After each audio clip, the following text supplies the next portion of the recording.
দেশে বর্তমানে নিবন্ধিত সিমের সংখ্যা ২৬ কোটি ৬৩ লাখ।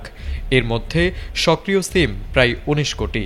তবে বাংলাদেশ টেলিযোগাযোগ নিয়ন্ত্রণ কমিশনের সর্বশেষ সিদ্ধান্তে অন্তত ৫০ লাখ সিম বন্ধ হয়ে যাচ্ছে।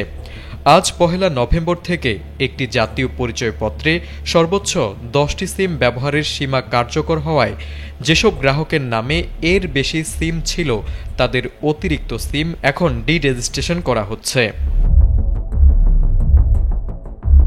বিটিআরসির তথ্য অনুযায়ী প্রায় ৬৭ লাখ গ্রাহকের নামে ১০টির বেশি সিম নিবন্ধিত ছিল। ৩ মাস আগে তাদের সতর্ক বার্তা পাঠানো হলেও এখনও প্রায় ৫০ লাখ সিম বাতিল হয়নি। ফলে আজ থেকে সেগুলো স্বয়ংক্রিয়ভাবে বন্ধের প্রক্রিয়ায় যাচ্ছে। সংস্থাটির সিস্টেম অ্যান্ড সার্ভিস বিভাগ জানিয়েছে, সময়মতো যারা অতিরিক্ত সিম বাতিল করেননি তাদের সিম আজ থেকে ডি-রেজিস্ট্রেশন করা হচ্ছে। বিটিআরসি জানিয়েছে, সাইবার নিরাপত্তা, আইনশৃঙ্খলা নিয়ন্ত্রণ এবং আসন্ন জাতীয় নির্বাচনের আগে সিম ব্যবহারের অপব্যবহার ঠেকাতে এই কঠোর পদক্ষেপ নেওয়া হয়েছে।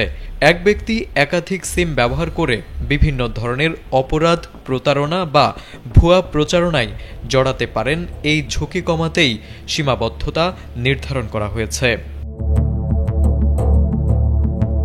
সংস্থাটি আরও জানিয়েছে, বর্তমানে প্রতি এনআইডিতে সর্বোচ্চ ১০টি সিম ব্যবহারের সীমা থাকলেও ভবিষ্যতে তা কমিয়ে ৫টিতে আনার পরিকল্পনা করা হয়েছে।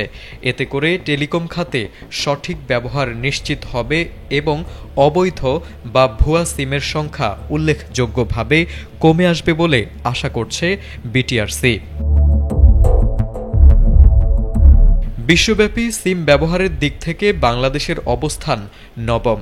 দেশে বর্তমানে ১৮ কোটি ৭৯ লাখ সক্রিয় সিম রয়েছে, যা জাপান, জার্মানি ও যুক্তরাজ্যের মতো উন্নত দেশগুলোর চেয়েও বেশি।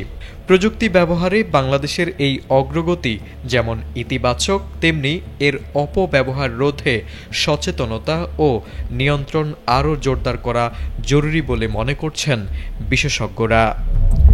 তারেক আজিজ, এটিএন বাংলা।